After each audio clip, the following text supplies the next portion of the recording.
let's face it. They're lazy and just not as smart as they used to be. Everybody knows those department heads hate each other. This absenteeism problem is terrible. It's another one of the big boss's dumb ideas. It'll never work. They've changed my department around 3 times in the last 60 days. I think they're trying to get rid of me. If my boss thinks I'm going to do that, she's crazy. You know, I'd give anything to find out what's bothering my people. As early as the 1920s, teamwork theories and concepts were being formulated. Experiments in changing working conditions, like those of Elton Mayo at the now famous Hawthorne Electric Works, which found that productivity could be affected by how workers were treated, are at the forefront of modern teamwork theory. Since then, many management theories have come and gone, while teamwork continues to find greater acceptance. Thanks to the Japanese, who widely practiced a teamwork style of management during their economic rebirth following World War II, teamwork is now recognized as one of, if not the, most effective of management methods. In addition, experts in continuous quality improvement also consider teamwork to be an important part of the American quality movement. Experienced teamwork consultants would agree that when confronted with a company in trouble, management tends to blame the worker for the problems. I'm telling you, these workers just don't work like they used to. I agree, and it seems like they fight us every step of the way. Consultants also find that in many cases, management doesn't know how employees really feel. Frequently, management glosses over or ignores discontent, since it appears to be just more evidence of an employee's so-called bad attitude. The saying, if it ain't broke, don't fix it, applies to many things. It would seem unwise to make major changes in a company that is doing well. However, for the manager unfamiliar with teamwork concepts, it may be difficult to recognize when and where this management approach would be useful.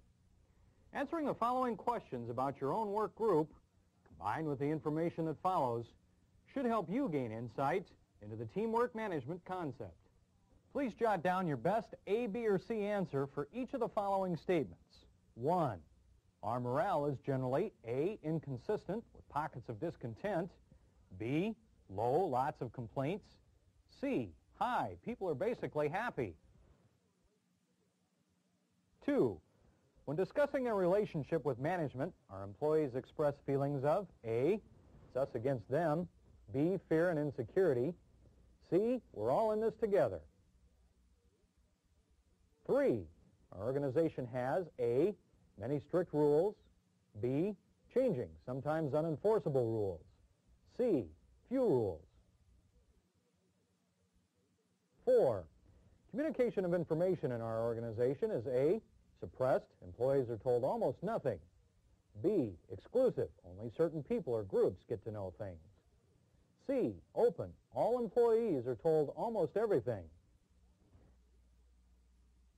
5, employee attitudes toward management's new ideas are A, they don't care, B, they're resistive, C, they are supportive. 6, in our organization, it seems like people are A, motivated mostly by money, B, almost afraid to do new things, C, highly motivated. 7, in our organization, we experience A, uncreative, unworkable solutions, B, conflict and infighting, C, creative, workable solutions. 8, our organization's goals are A, unrealistic, almost totally out of reach, B, confusing and unclear, C, realistic, mostly attainable. 9, our employee loyalty is A, shallow, little company attachment, B, clouded by favoritism, depends on who you know, C, strong, lots of company pride. 10, our profit, quality, and productivity levels are A, in need of improvement, B, out of control, C, steadily improving. Now that you've completed the survey, let's see how your answers might be associated with the 3 management styles we've characterized. For those who answered with choice A a number of times, we characterize this management style as directive. In this Type A, directive-style organization management attempts to control the workforce through enforcement of work rules. Information in this type of organization flows in only one direction, down from management, and workers are told as little as possible. Management tends to react to the negative characteristics of its workforce and treat them as individuals independent from one another.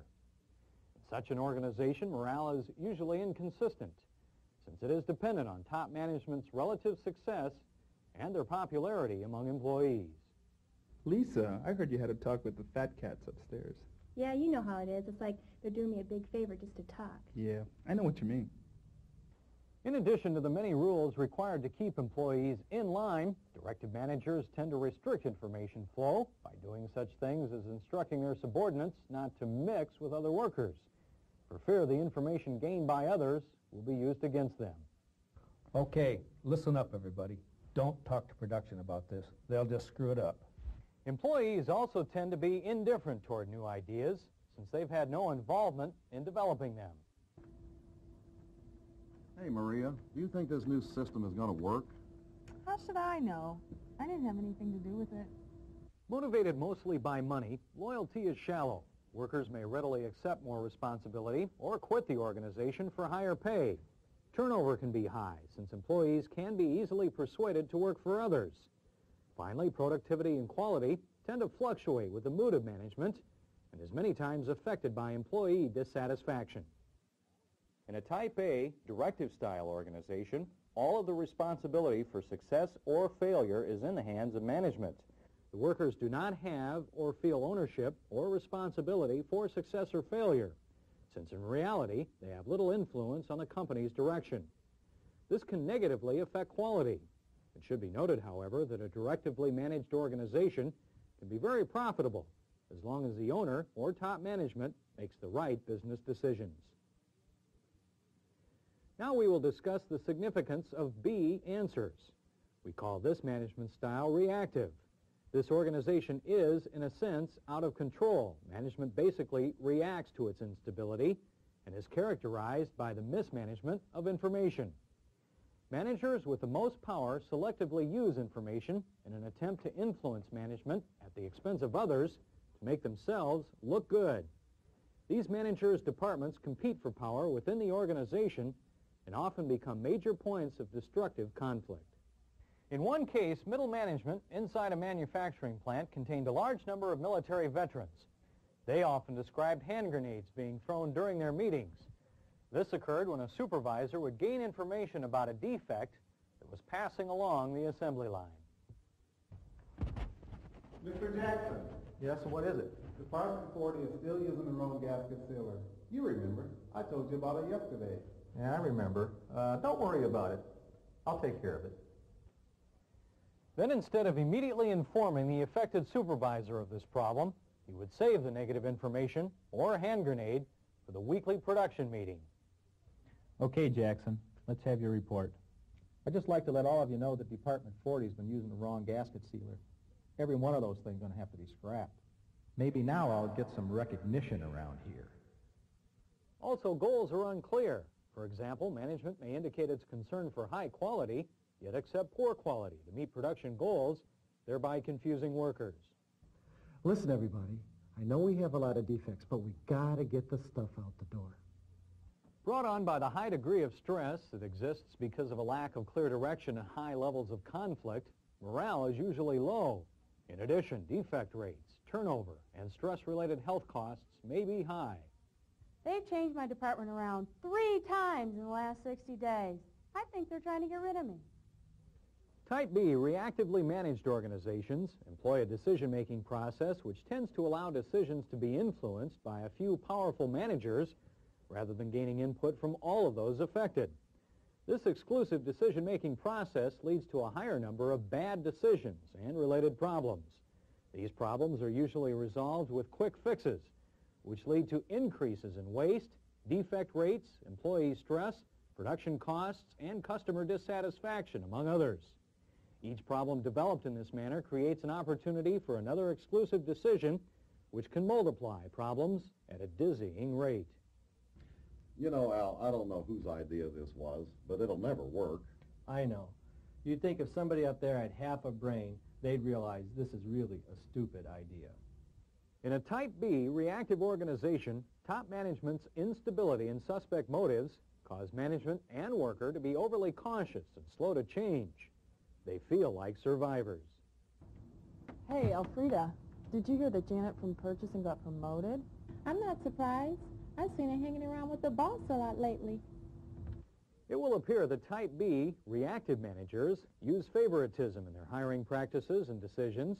This is not always the case. The continual offering of unworkable solutions by management serves to convince workers that decisions are based on something other than logical business practices. Quality and productivity are likely to suffer because of continual internal strife. Finally, success or failure of the organization is random. Although management may believe it is in control, it is generally at the mercy of a wide range of outside factors. Hey, gang.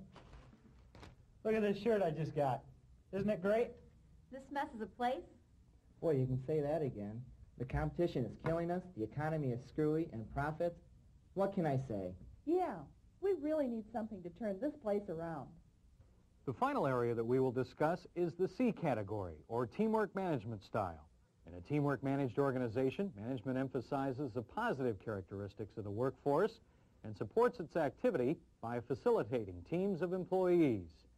Their strategy is to encourage communication and information sharing between employees at all levels through organizational design and planned activities incorporated into everyday operations. In theory, employees at the lowest levels are the best source of information since they are the closest to the job, and managers need this information in order to make the right decisions. The right decision is defined as having full support in addition to being technically correct. I would like to thank all of you in the SuperTech family for helping during the open house. All of us appreciate your team spirit. I know many of you gave up several hours of your personal time to work on this project.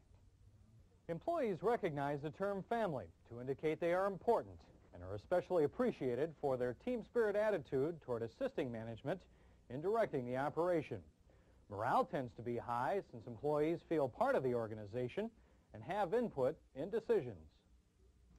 I know it feels good, but don't get the big head just because this was your idea. They used some of my ideas too, you know. Highly motivated people who feel good about the organization will, on their own, recognize their responsibilities and require relatively few rules. A major feature in this participative Type C teamwork style is open communication. Employees at the lowest levels are provided as much information as possible and encouraged to use this information to make decisions about their jobs. Hi, Rich. Here are those flyers I promised you. I want everyone to know we've exchanged some people between departments to see what we can learn to help each other. We'll be publishing the results at the end of next month. Sounds great. In a teamwork environment, employees are oriented toward continuous improvement, are generally supportive of management, and well motivated because they have input into ideas and decisions. Management emphasizes the positive and takes pride in the workforce's ability and creativity. This leads to more creative and better solutions to problems. Expectations are usually realistic since employees at all levels are asked to assist management in planning and goal setting. Lynn, how'd your job interview go? Great, but I turned it down. Oh? I like working here, and well, it's going to take more than what they offered to get me to move. The collective or synergistic value of being involved with successful new products and techniques is likely to provide management and worker greater job satisfaction. This tends to have a positive effect on quality, productivity, and profit. In a Type C teamwork managed company, employees gain a sense of ownership, which allows them to accept a greater responsibility for success or failure of the company. Virginia, when you get some time, my people have an idea that might help eliminate that slow period we had last year. Great. If you've got some ideas, I'd like to hear them. Let's set up a meeting right now. Before a manager unfamiliar with teamwork can develop a team, there are some basic concepts and skills that should be understood. For example, just exactly what is a team? Webster defines a team as a group of people working together. We define teamwork as a process whereby people support each other's work activity by trusting each other. Webster defines trust as a firm belief in the honesty and reliability of another. Trust is the foundation of teamwork. A teamwork manager's most important task is to create a trusting atmosphere, an atmosphere that allows people to be themselves, to say what they think, do their job well, and rely on fellow workers to do the same.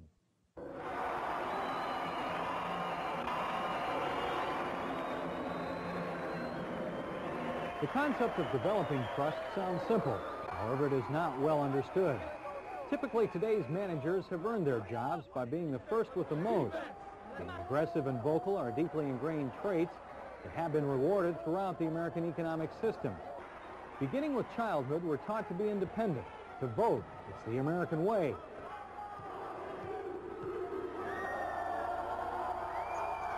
To be number one, to win at any cost. To scream, yell, and fight, team spirit, and to kill the other team if we can. Are you kidding? My boss is always yelling and screaming. He doesn't care about me. He doesn't listen to my ideas. He's just using me to make himself look good. Successful teamwork-oriented companies tend to select managers who are not so openly aggressive. Rather, they tend to select more sensitive, good listener types. They know employees are more likely to trust this type of manager and communicate more of the important information that helps the company make better quality decisions. It is important to understand that teamwork concepts are the most effective in small groups, ideally of 6 to 9 people. Teamwork, however, is not limited to small companies. Large organizations can employ various methods to divide the workforce into smaller decision-making teams. Who should be included on a team is another interesting question. Many times, organizations fail to take full advantage of teamwork by not including representatives of important elements of their business. An elementary school might include parents of students, taxpayers, school secretaries, bus drivers, crossing guards, and janitors on its team. A corporate sales department may want to include customers, representatives from production, shipping, engineering, and purchasing in their group. Members of your team can be anyone in or out of your organization that you need for new ideas, information, and that all-important support for your decisions. The best time teamwork can be displayed and nurtured is during a meeting, especially those in which decisions are made. In those meetings where a decision is required, the group is first given a task or problem to work on. Whether or not a group works together as a team is influenced by the process employed to manage the task. The following managers have been given the task of deciding how many and what types of people are required to operate a new assembly line. Compare how each of these managers present the problem to their work group. A Type A directive-style manager might present the problem in this manner. I've decided we'll need 36 people for this new line, and I want you to implement it in 2 weeks. A Type B reactive-style manager would present the situation something like this. I thought this over, and I think we should have 36 people on this new line. Now, I've talked to Bill and Nancy's section, and they agree. I expect the rest of you will go along with that. The same problem would be presented in this manner by a Type C teamwork manager. I've asked you here because we have an important decision to make. That is, how many and what types of people should we have on this new assembly line? Does everyone agree on that? As you can see, the task of staffing a new line is the same. However, the process of how the decision was approached can be very different, depending on the management style employed. Understanding this difference is very important to the teamwork method. Teamwork is a unique combination of theories and techniques. What follows is a typical teamwork implementation model. It could be employed by managers in a variety of situations. Our teamwork model has 4 stages: support, empathy, consensus, and mission. Your first task is to gain active support from top management. Without this support, attempts at teamwork will fail. Before you start, be sure you have solid support. In some cases, top management may give approval, but their motivation is questionable. For example, using teamwork to weaken a union is not wise, since historically it does not appear to have that effect. If a union is involved, Its leadership should be consulted in the decision to adopt teamwork. Otherwise, the membership is likely to be suspect of management's motives. In order for teamwork to be successful, top management must realize it too must practice teamwork. Once employees learn the benefits of teamwork, top management will appear to lack sincerity and concern for the welfare of employees if they do not practice teamwork themselves. In some cases, insecure managers fear they will lose control using a teamwork approach, so they undermine the process and blame problems on the teamwork concept. In order for teamwork to be successful, all employees must be trained in teamwork concepts and techniques. Such training can be a major expense. In addition, many organizations that need teamwork are also experiencing major problems. An important question is, will the management be able to adopt the new teamwork style while under the stressful situation?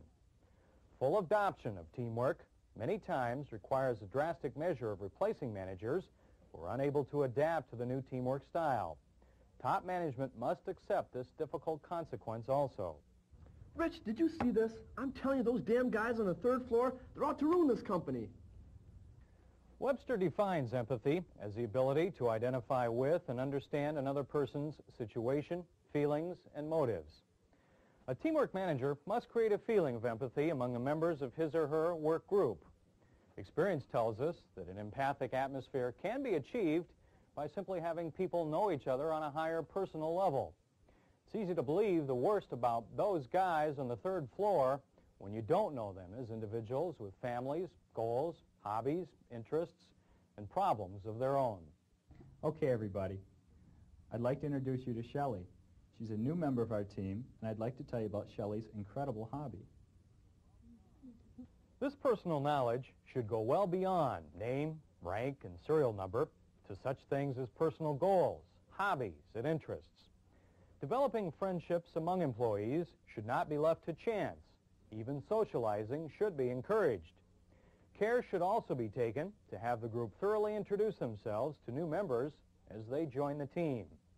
Remember, the goal is empathy, to know members of the group well enough to understand their situations, feelings, and motives. Rich, have you seen this? Let's go up to the third floor and see John. Something doesn't look right.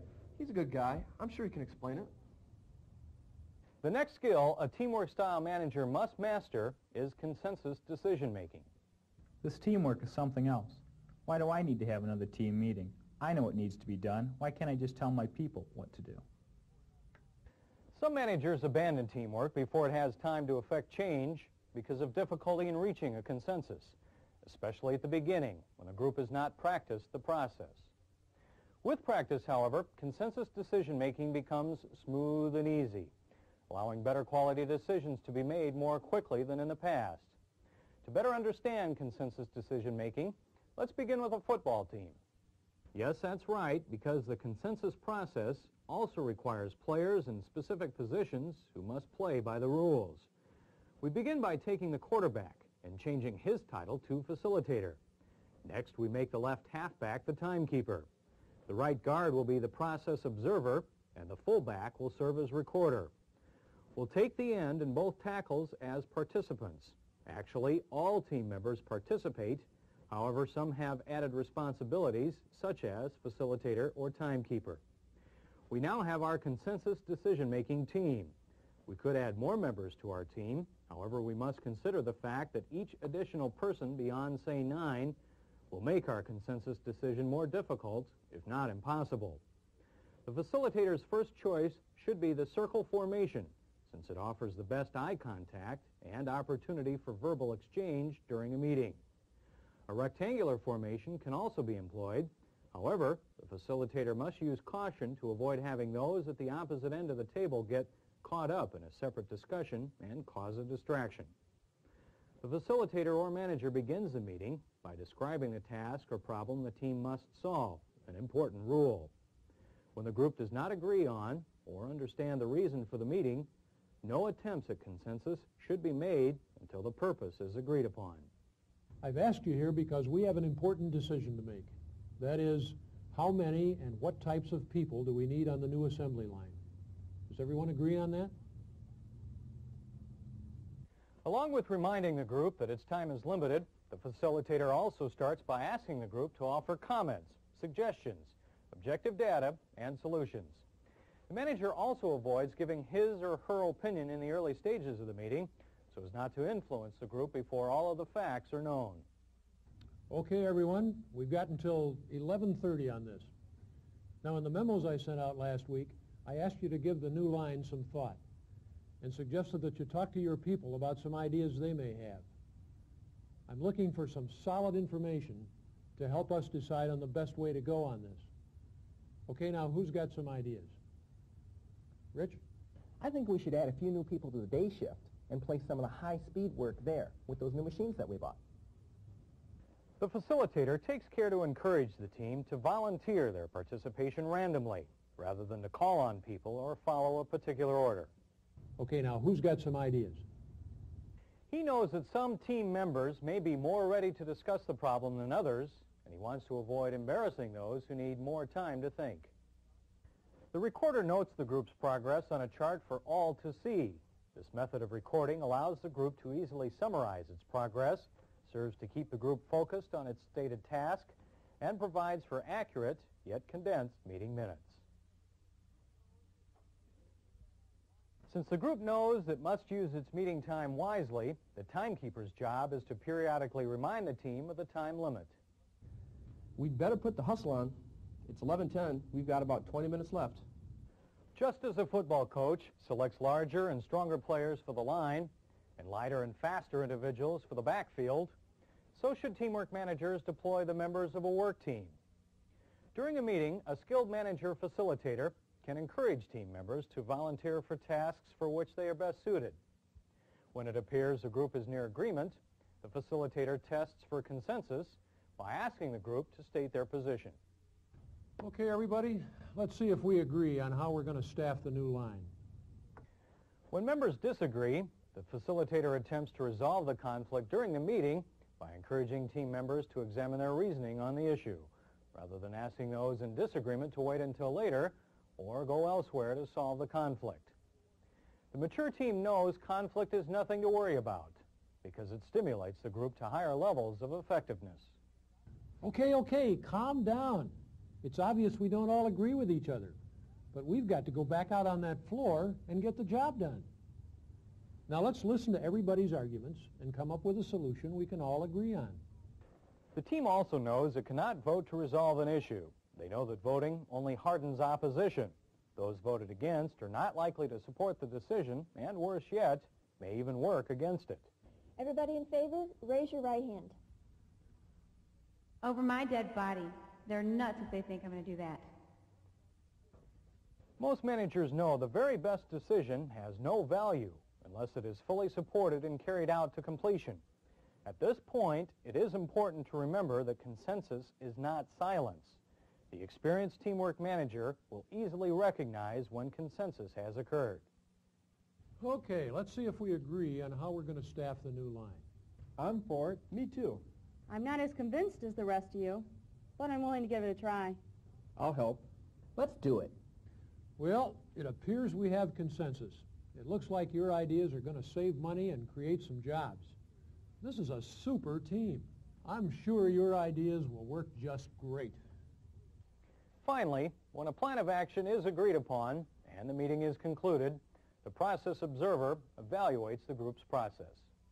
Let me see here. We got off the subject at 3 different points. That cost us time.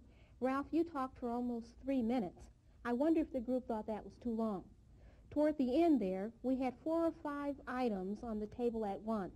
I don't think we dealt with any of those issues very well. How do the rest of you feel about that? The team member acting as process observer has the added responsibility of leveling with the group, offering factual, objective observations about the team's process. The entire group participates in the leveling process since they understand this is done to help them become a more effective team. The intention is to help, not hurt, group members. A consensus, then, is when all participants have the opportunity to forward their positions. Those with opposing positions are also obligated to offer their reasoning. All team members must be willing to compromise their positions when better, logical arguments are presented. Finally, when consensus is reached, It is acknowledged that all members may not totally agree, but even those in disagreement will carry out the decision and not work against it for the good of the team. I'm not as convinced as the rest of you, but I'm willing to give it a try. In order for a team to be effective, it must have a bedrock quality foundation. The final stage in our teamwork model is called a mission statement. A mission statement acts as a foundation. It guides and describes in plain terms the purpose, philosophy, and goals of the team, its reason for being. As this example shows, there's no doubt about what this computer department's job is: to provide leadership to identify, develop, and demonstrate new and improved computer technology, and assist the divisions in implementing that technology into our engineering and manufacturing processes. As you can see, this mission statement clearly defines this group's responsibilities and provides direction as it carries out its duties. Following our model, developing a mission statement should be the first order of business once members of the group have been thoroughly introduced to one another and the consensus decision process has been taught and understood. Properly done, developing a mission statement may require considerable time and effort. Once developed, the mission statement should be posted and reviewed regularly so it is always fresh in the minds of team members. To summarize, the basic steps to implementing teamwork are as follows. Number 1, gain top management's commitment to the teamwork concept and publicize their intent to support and enforce teamwork at all levels of the organization. Number 2, admit to your work group that you have problems working together and express a desire for improvement, or state the need for teamwork and detail the benefits to your group. Number 3, explain and teach the teamwork method and point out that the group's process will be evaluated. Be sure to include the group roles: facilitator, recorder, timekeeper, and process observer. Number 4, develop empathy through formal and informal activities where group members can get to know each other on a personal level. Number 5, after thoroughly teaching consensus decision-making, implement a consensus-only decision-making rule. Number 6, develop or reaffirm the group's mission using the teamwork process. Display and refer to the mission statement regularly. Number 7, as managers, analyze the strength of each group member and encourage members to volunteer for assignments related to their strengths. Number 8, have the group evaluate its teamwork process regularly and level as needed. Remember to help, not hurt. Number 9, refer to the group as a team, since one does now exist. The team's effectiveness should improve with time. Well, that's basically how teamwork works. As you can see, teamwork requires the development of some specific skills and understanding. For many, it also requires a complete change of attitude about how the workplace is managed. It should be noted that converting to a teamwork style of management will not, in itself, guarantee success. And although teamwork is definitely not a universal solution to every problem, it has provided significant benefits for large numbers of organizations. We think teamwork can be a valuable component of today's organization. What do you think? Hey, Bill, how you doing? Hi, Rich. What are you so happy about? Well, they just started up a new assembly line at work. My idea about adding some work to the first shift is going great. Fantastic. You've really done well with them, haven't you? I like it there. It's a great place to work.